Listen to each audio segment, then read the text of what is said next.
லில்லியின் நாய்க்குட்டி மீட்பு.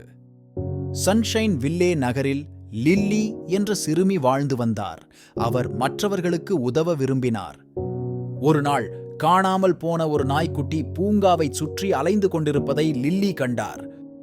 நாய்க்குட்டி தொலைந்து விட்டது என்று நினைத்து லில்லி அதை தன்னுடன் வீட்டிற்கு எடுத்துச் செல்ல முடிவு செய்தார். லில்லியின் பெற்றோர் ஒரு செல்லப்பிராணியை வைத்திருப்பதை பற்றி கவலைப்பட்டனர். மேலும் நாய்க்குட்டியை வைத்திருக்க முடியாது என்று அவளிடம் கூறினர். மனமுடைந்த லில்லி தன்னால் நாய்க்குட்டியை வைத்திருக்க முடியாது என்பதை உணர்ந்தார்.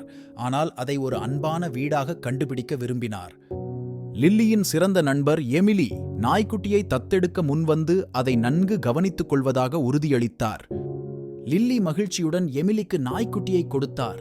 அது ஒரு அற்புதமான புதிய வீட்டை கொண்டிருக்கும் என்பதை அறிந்திருந்தது. சில நேரங்களில் மற்றவர்களுக்கு உதவுவது என்பது தியாகம் செய்வதையும், உண்மையான மகிழ்ச்சி மற்றவர்களை மகிழ்ச்சியாக பார்ப்பதிலிருந்தும் வருகிறது என்பதையும் லில்லி கற்றுக்கொண்டார்.